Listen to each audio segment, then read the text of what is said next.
শোণিতপুৰৰ বালিপৰাত নাগৰিকত্ব সংশোধনী বিধেয়কৰ বিৰোধিতা বিতৰ্কিত বিধেয়কখনৰ প্ৰতিলিপি দাহ কৰি প্ৰতিবাদ সাব্যস্ত কৰিলে দল সংগঠনে 15 নম্বৰ ৰাষ্ট্ৰীয় ঘাইপথ অৱৰোধ কৰি সাব্যস্ত কৰিলে প্ৰতিবাদ প্ৰধানমন্ত্ৰীৰ স্থিতি স্পষ্ট কৰাৰ দাবী জনালে বালিপৰাৰ দল সংগঠনে আসু অসম সেনা আক্ৰাসু এফসু টিএমপিকে যৌথ প্ৰতিবাদ সাব্যস্ত কৰে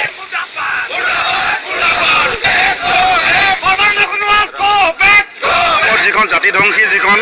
বিধেয়ক আমাক জাপি দি পেলাই আমাৰ গোটেই জাতিটো ধ্বংস কৰিব বিচাৰিছে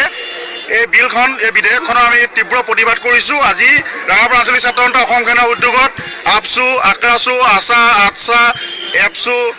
আমছুকে আদি কৰি বিভিন্ন দল সংগঠন অনুষ্ঠান প্ৰতিষ্ঠান বৰ্ণ ভাষা নিৰ্বিশেষে সকলোকে লৈ আমি প্ৰতিবাদ সাব্যস্ত কৰিলোঁ আৰু আমি তীব্ৰ বিৰোধ কৰিছোঁ এই বিলখন নাকচ কৰক অনতিপলমে অন্যথা ইয়াতকৈ তীব্ৰতৰ আন্দোলন আমি ঘোষণা কৰিম এই 71 জন অসম চুক্তিৰ আধাৰত সেই মানুহখিনিক আমি যিমান বিদেশী যি হ'বলগীয়া আছিলে আমি 71 জন আগৰ সকলোকে আমি আঁকোৱালি ল'লোঁ কিন্তু তাৰপিছত আকৌ আমি আঁকোৱালি ল'বলৈ নাই আৰু যিখন NRC বনাই আছে এই NRCখন সম্পূৰ্ণ হ'বলৈ দিয়ক যদি এই বিলখনে পাছ হয় তেতিয়া NRC কোনো মূল্যই নাথাকিব গতিকে আমি অনুৰোধ জনাইছোঁ NRCখন সম্পূৰ্ণৰূপে হ'বলৈ দিয়ক অসমীয়া ৰাজ্যক